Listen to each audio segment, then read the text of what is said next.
Joseph Howse's The Girl in the Water provides a window into lives of those who may not otherwise be seen.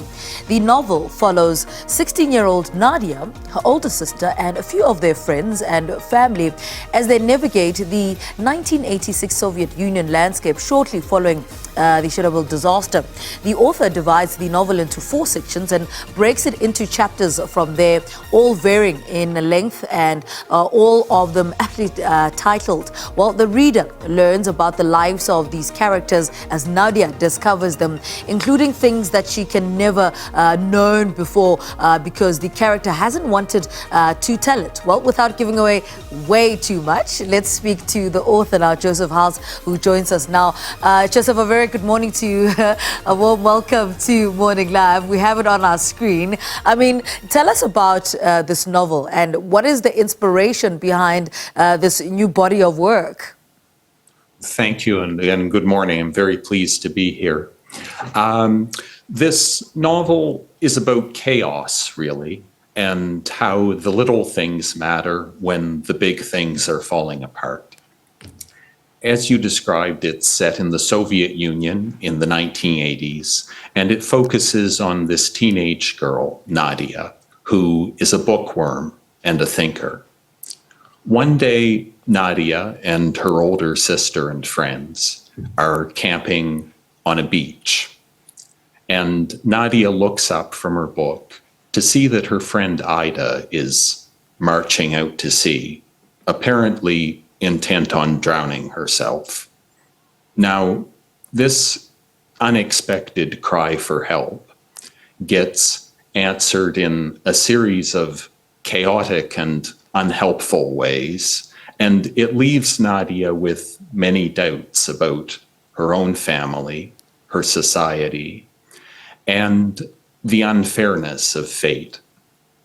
The novel continues to follow these young characters and Nadia's whole family from 2 generations back to herself, and even a kitten as they try to survive and grow in this disastrous time. The backdrop of the novel includes the Chernobyl nuclear disaster, as you mentioned, as well as the Soviet-Afghan war, and the family's memories of Stalinism and Nazi occupation.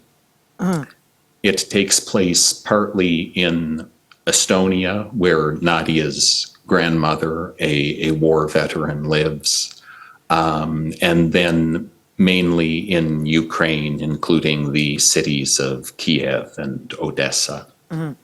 Would you describe this as a executed coming-of-age story? Would this be, a perfect sum up of what you were trying to do with this book?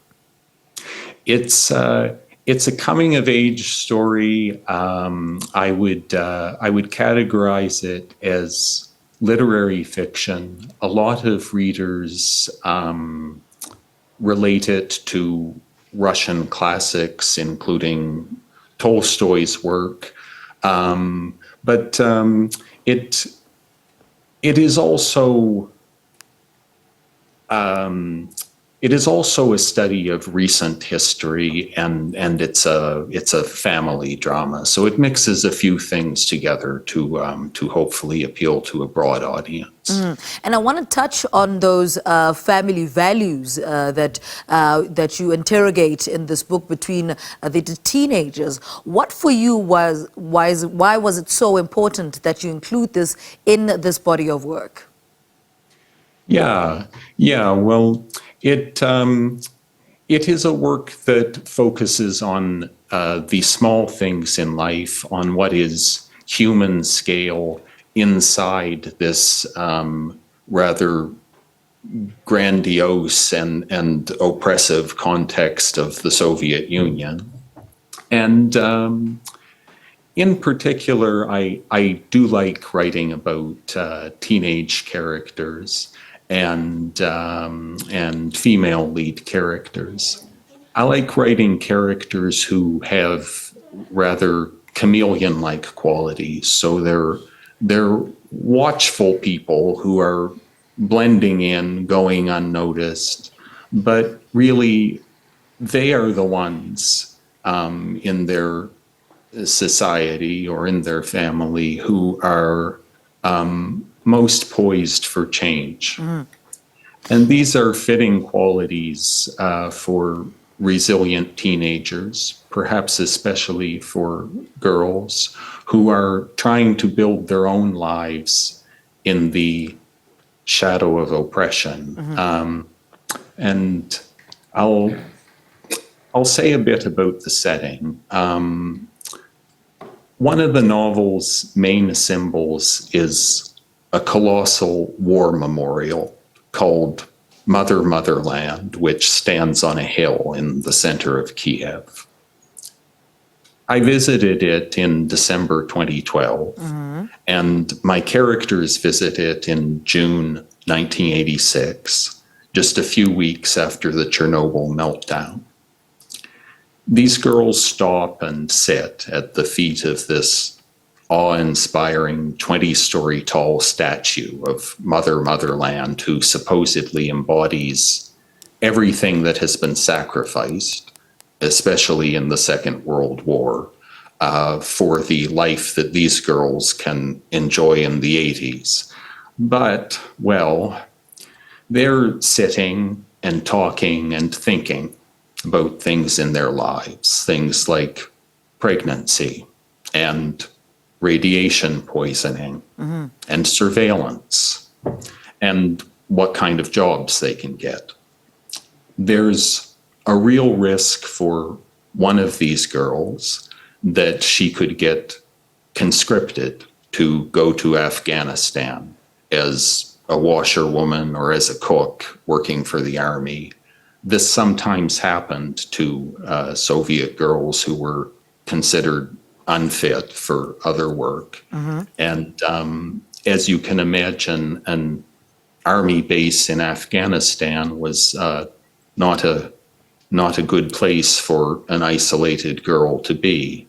So these young characters in this setting have cares that are both miniature and colossal. There's a world of difference between a teenage mother and a giant statue of Motherland. So I wanted to write about this kind of problem of scale and this disparity in our modern world. And I had this haunting image of the Kiev Motherland statue in mind for nearly a decade between the time I visited it and the time I sat down to write this. Joseph, before I let you go, I have to ask you about the cats in the story. The story is full of cats. What's that about? Yeah. Well, humans and cats have this beautiful obsession with each other. And cats are much loved in Eastern Europe. I have nice memories of being swarmed by stray cats near the port in Odessa, Ukraine. And somebody is always giving these cats cuddles and snacks, even now in today in wartime, I suppose. So in the novel, Nadia and her sister inherit a love of these stray cats from their father, who hangs around the Odessa docks. All right. And Joseph, unfortunately, we've run out of time, but thank you so much for speaking to us this morning and sharing your work with us. Author Joseph Howse putting his book there for us. And the book is titled The Girl in the Water. Go get yourself a copy.